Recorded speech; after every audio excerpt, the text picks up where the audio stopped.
Olá, estamos aqui de novo com aqueles bate-papos com espíritas progressistas do Brasil. Hoje eu estou aqui com o Marciano Medeiros, do Rio Grande do Norte, eu aqui do Rio Grande do Sul, com o Marciano lá no Rio Grande do Norte. E nós vamos conversar sobre a caminhada dele na doutrina espírita e vai ser bem bacana. Te apresenta, meu querido, bem-vindo. Olá, Suzana Leão, muito boa noite. É uma alegria surreal. Nós Querido, estamos aqui hoje usando da tecnologia para vencermos mais de 4.000 quilômetros que nos que, separam que coisa bacana, geograficamente. né? Você aí em Novo Hamburgo, eu aqui no Rio Grande do Norte, na Isso. cidade de Parnamirim, Parnamirim. Que legal. possa aquecer a nossa alma com o nosso ideal do Consolador, da doutrina espírita, dessa mensagem fantástica Que legal. que acende o nosso coração, o nosso idealismo, dessa doutrina maravilhosa, que é mais importante para a evolução da humanidade, o conhecimento doutrinário, do que a viagem do homem à Lua. Porque a viagem do homem, Ô, ela, Marciano, conta pra gente como é que o Espiritismo entrou na tua vida, como é que é essa tua caminhada. Conta que é legal. É legal ouvir as histórias. eu desde adolescente, eu ouvia falar na doutrina espírita quando eu era menino, morava numa cidadezinha do interior do Rio Grande do Norte, chamada Serra de São Bento. E foi a única época que eu tive visões espirituais à Sim, noite. Eu me sim. disse, na época eu nem ouvia, nem sabia o que era Allan Kardec, mas eu vi uns homens que me apareciam com roupas de outro século, de outra época. E essas Oh, pessoas me visitavam à noite e balançavam minha rede, eu dormia numa rede. caramba, Marciano. Ali era uma coisa atemorizante. Então, quando eu me tornei adulto, eu tinha uma intuição de que o Espiritismo era uma doutrina profundamente esclarecedora. Sim, E morando aqui em Parnamirim, no final da década de 90, no outro milênio, eu sou antigo, eu também Suzana, eu sou. sou um homem, Acho que eu sou mais antiga eu que tu. sou um homem do outro milênio, não sou do outro século, sou do outro milênio. Então, eu trabalhei de engraxate na base aérea, na base da aeronáutica aqui, Sim. e nesse período conheci muitos oficiais espíritas, o Roberto Cardoso Pedro e Uhum. vários oficiais da FAB que eram espíritas, e um dia o Pedro me trouxe um exemplar do Livro dos Espíritos. Eu Ai, que fiquei legal. entusiasmado com aquele livro, era aquele da Federação Espírita Brasileira. Sim, o que eu tenho ainda até hoje. Mais antiguinho, né? Aham. Aí, nesse tempo, eu nunca tinha, eu ouvia falar muito nos oradores espíritas, ouvia falar em Divaldo Franco, ouvia falar em Deolinda Amorim, mas não foi o Divaldo o primeiro orador espírita que me impressionou pela vivacidade, pela pregação socrática. Foi um cara chamado Raul Teixeira. O Ah, Jacomelo estava, ele fala muito bonitinho, eu gosto também. Aham. Jacomelo estava organizando um fórum espírita aqui em Natal, o Quinto Forém. E o Raul Sim. Teixeira veio para a palestra. Por que morremos era o tema da palestra dele. Eu fui ouvir, eu nunca tinha presenciado alguém falar das coisas de Deus, das coisas da Uhum. espiritualidade, com uma lucidez tão socrática, cartesiana e com um conhecimento doutrinário assombroso, como o Raul Teixeira fez. Então, o Sim. primeiro, digamos assim, que nesse período, ouvir o Raul Teixeira foi praticamente a minha estrada de Damasco, porque Sim. então eu não tinha tido contatos assim, eu tinha aquela visão da ignorância, de quem não sabe, aquela história de alto espiritismo, baixo espiritismo. Então, Sim. isso não existe, são nomenclaturas totalmente discutíveis.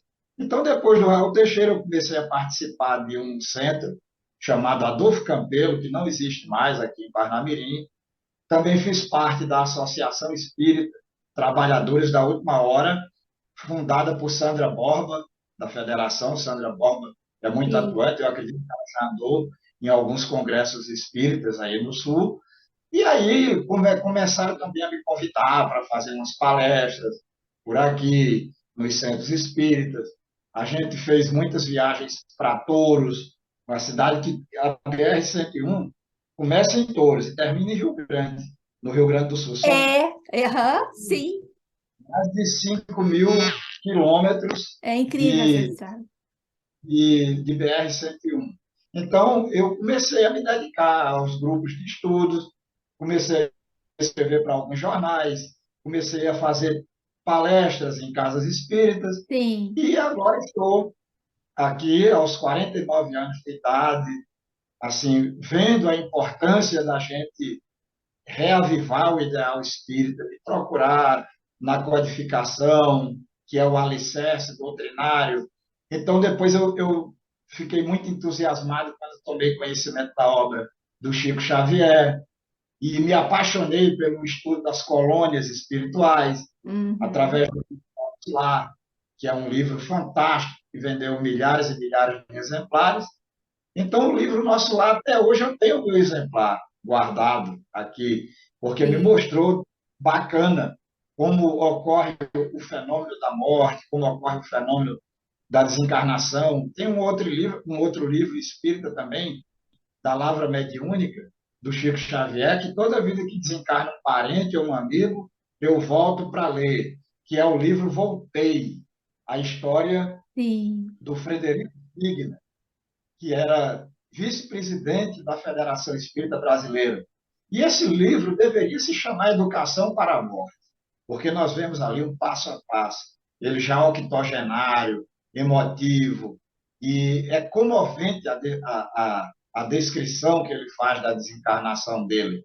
E foi esse livro, o livro Voltei, que me deu uma ideia clara, porque quando a gente não conhece o Espiritismo, quando a gente fica nas outras doutrinas religiosas que a gente respeita todas, imaginamos que o espírito é uma coisa abstrata. E quando se uhum, vai um livro como o livro Voltei, percebemos que não é.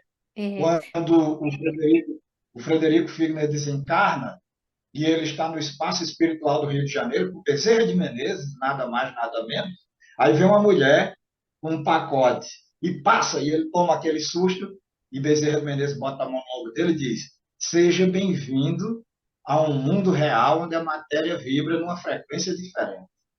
Então, quando a gente começa a compreender isso, percebemos que a Terra nada mais, nada menos é do que uma cópia grosseira desse mundo real, aquele mundo que Platão chamou de o mundo das ideias, e que a doutrina espírita vem mostrar para todos nós essa realidade.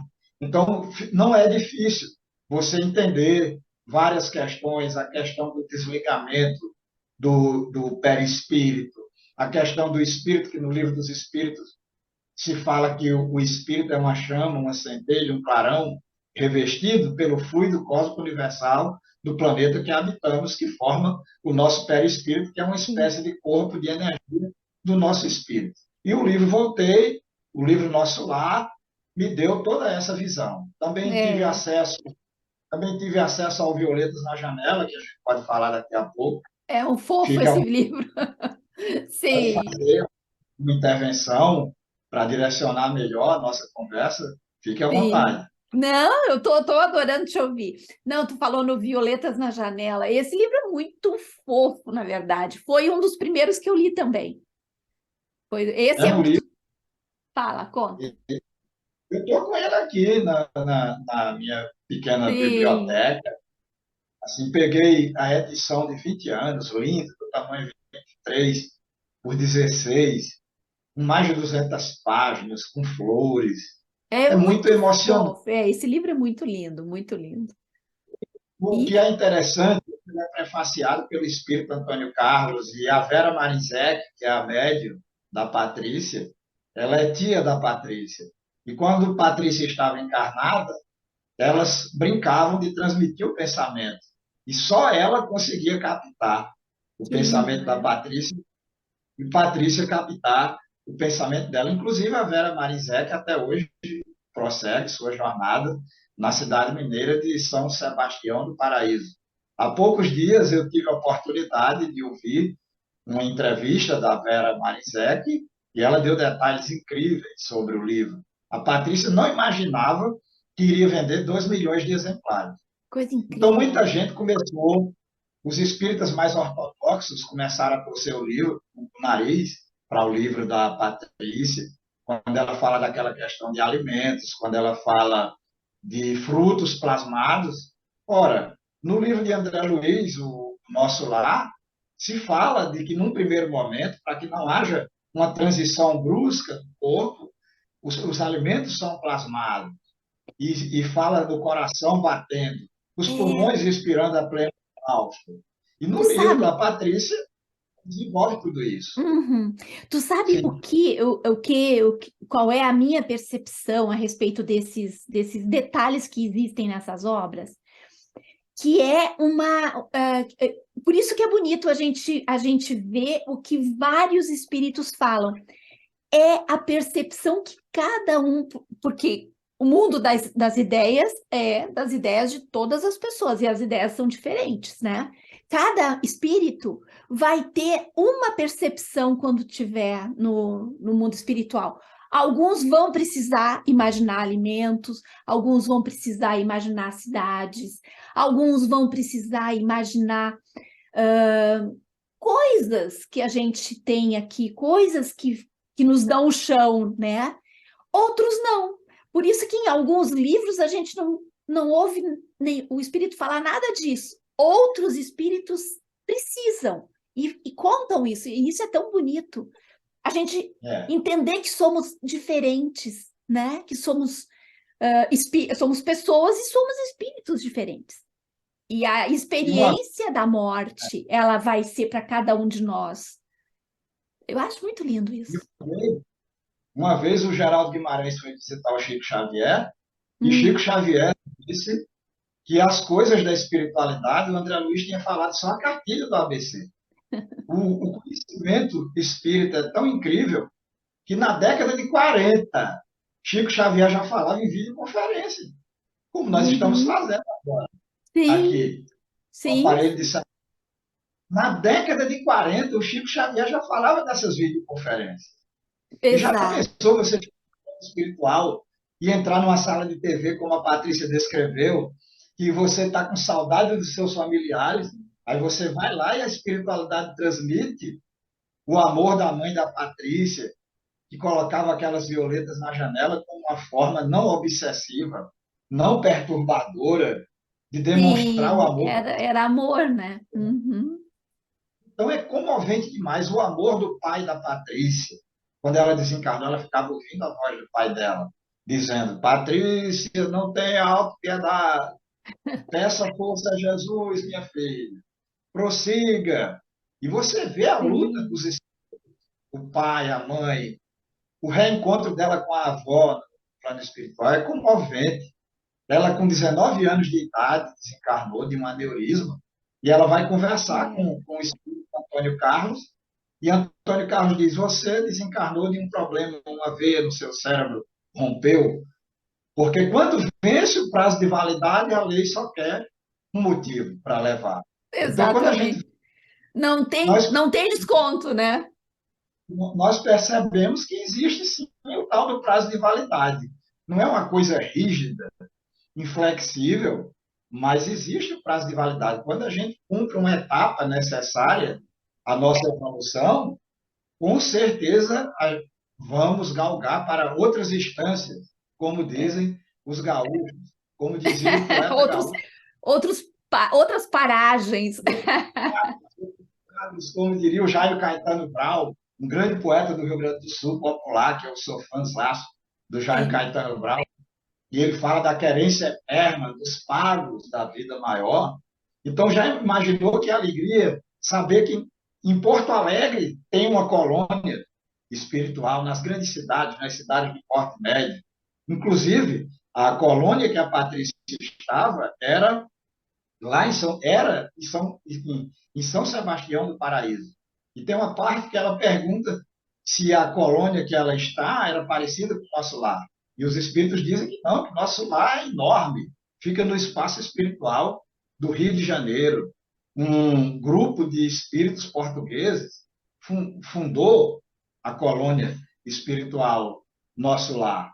Então, quando se acaba-se aquele céu geográfico, aquele inferno que está no espaço eterno das religiões antropomórficas que nos escravizaram, e você começa a ler Herculano Pires. Herculano Pires é fantástico. Tem um livro dele que se chama Educação para a Morte, que eu amo. É um livro. Sim, Eu, é muito eu lindo. só a metade, porque eu ainda quero cumprir alguma coisinha aqui. E Sim, tem um amigo que ele é budista, aqui do sul, um amigo, e ele é músico, ele é compositor. Ele escreveu uma música tão linda que ele conversa com a Dona Morte. Daí ele diz assim: Dona Morte, eu não tenho medo, mas também não tenho pressa. Eu quero ficar até o final da festa, porque a festa tá boa. Eu acho tão linda aquela música. nós temos esse senso de incompletude. Dizem que o Chico Sim, Xavier, quando completou 80 anos, ele toda a vida adiava um compromisso para junho, outro para dezembro, sim. outro para janeiro. E nesse negócio ele chegou até 2002. Mas a desencarnação do Chico Xavier é uma coisa fantástica. O Marcel Souto Maior fala naquela biografia dele, não Hum, escrita por ele, mas escrita por um jornalista, e a sim. gente vê assim os detalhes da tranquilidade que o Chico Xavier aguardou aquilo. Ele fala até que ele mandou chamar um barbeiro e disse: vai chamar o barbeiro, senão não dá tempo. E Oh, aí, querido. até hoje, quando as pessoas visitam lá em Uberaba, lá em Pedro Leopoldo, as pessoas ainda sentem a vibração, porque Sim, deve ser muito forte. O Chico Xavier realmente, sem qualquer tipo de amanuelismo, nem de chiquismo, que ele dizia que não queria isso, sem qualquer tipo de santificação, o Chico Xavier realmente escreveu uma página de expansão na codificação. Só a série Nosso Lar, aquele romance há 2.000 anos que eu estou olhando para ele aqui, a gente chora aos borbotões, como diria o Reinaldo Leite. Só que uma vez eu vi o Raul Teixeira numa entrevista dizendo que a gente chora de remorso, porque sabe que não vai fazer nada daquilo que está no livro. Eu deixei de chorar, mas você vê o livro, o romance há 2.000 anos, Nicholas Sparks, um escritor norte-americano, para escrever um romance daquele estilo, ele passa 6 meses, um livro de 300, 400, 500 páginas. O Chico Xavier escreveu aquilo ali em 2, 3 meses. A obra estava pronta e não deve nada a Nicholas Sparks nenhum, pelo É, conhecimento, da emoção. O livro há 2.000 anos é um dos romances mediúnicos favoritos. Eu amo aquela história. Inclusive, eu descobri no YouTube o Araquém, que faz a dublagem no audiobook. Ah, aquele encontro de Públio Lentulus com Jesus, eu já perdi a conta das vezes que eu ouvi. tu é um noveleiro, Agora. um noveleiro. Querido, tu tem aí um repente para presentear os nossos queridos que estão nos ouvindo? Eu acho. Não, mas já estamos concluindo o nosso tempo. Falta alguns minutinhos, faltam uns 10 minutos, mas daí, se tu tiver o repente Deixa eu ver na mão, tu pode fazer o repente e depois eu te dou os últimos minutos para fazer o deixa encerramento. eu ver se eu sou meio, deixa eu ver se eu me lembro daquele soneto de Alta de Souza, que Ai, é que muito bonito. lindo! Quando o, o Chico Xavier estava no sepultamento e o padre veio zombar dele e disse: E aí, você anda escrevendo mensagem dos espíritos? E aí o Chico tirou uma folha de papel, colocou em cima do túmulo, onde se pensava que nada poderia reverberar. E aí ele disse que sentiu perfume de jasmim, quando uma pessoa daqui do Rio Grande do Norte, desencarnada, aproximou-se dele, a poetisa Alta de Souza, e ela disse alguma coisa assim: o sino plange em terna suavidade, no ambiente balsâmico da igreja, entre as naves, no altar e tudo adeja, o perfume dos goivos da saudade. Geme a viuvez e lamenta-se a orfandade, e a alma que regressou do exílio beija a luz que resplandece que lhe seja na catedral azul da imensidade. Adeus, terra das minhas desventuras. Adeus, amados meus, diz nas alturas. A alma liberta o azul do céu se engana.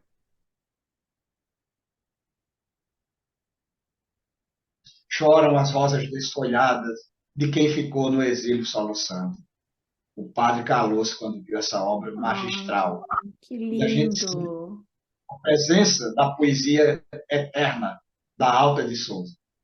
Que lindo, meu querido! Que lindo! Amei, amei de coração. Muito, muito bom. Tu viu como passa depressa? Parece que a gente começou a conversar agora e nós já chegamos ao nosso final. Tu tens 5 minutinhos para se despedir, deixar uma mensagem lá do fundo do teu coração, e eu vou ficar muito feliz, porque foi muito gostoso conversar contigo hoje. Ô, Suzana, você quem me comoveu com a sua lembrança, com o seu convite de unir os dois Rio Grandes, o Rio Grande do Sul e o Rio Grande do Norte. Somos estados que estão em pontos opostos do Brasil. Para mim foi uma alegria de contar um pouquinho da minha experiência na doutrina espírita. Ainda hoje eu prossigo, em setembro farei 50 anos, mas estou com vontade de. Essa pandemia cortou muitas palestras que eu fazia aqui no Rio Grande do Sim. Norte, mas vamos continuar estudando. O Rio Grande do Sul, terra de grandes espíritas, um cara que eu admirava a história dele, que eu lia no Reformador, Francisco Spinelli, batalhou arduamente pela difusão. Tive a oportunidade de ver muitos artigos do Francisco Tiser. Inclusive, há pouco tempo eu fiz contato com o Sérgio Tiser, um filho dele, um médico, muito dedicado à doutrina espírita, que reside Uhum. no Rio de Janeiro, e ele me passou algumas informações interessantíssimas. Então, vamos continuar a nossa busca. Uma vez, Allan Kardec perguntou à espiritualidade qual a melhor religião. E os espíritos responderam o seguinte: a que fizer mais pessoas de bem e É. menos hipócritas. E o Herculano Pires, para concluir, o Herculano Pires dizia que o ponto da religião que deve ser levado em conta é a hipocrisia e o fanatismo. O hipócrita que finge o tempo todo e o fanático que é Uhum. exagerado. Então, numa época como essa, de tantas turbulências, de tantas desorientações emocionais, de tantas dificuldades de respeito pela convivência dos pensamentos contrários, inclusive no campo da religiosidade, não vamos apagar essa vela do ideal espírita, lembrando sempre o que disse o mestre Herculano Pires. Vamos seguir adiante na direção das estrelas, porque não somos herdeiros nem do pecado e nem da morte, mas da vida em uma nova dimensão. Muito Que grato, lindo! felicidade Que que a doutrina lindo! espírita continue a nos guiar nesse mundo chamado Terra, onde estamos aqui para cumprir alguma coisa e aprendermos com os enganos e com os equívocos do nosso passado. Que maravilha, querido. Te agradeço de coração. Um grande beijo, fica bem. E a gente vai se encontrando nesse mundão aí, né, no meio dessa caminhada que a gente está fazendo. Muito, muito obrigada, viu? Valeu, Obrigado a valeu você. mesmo. Um grande beijo.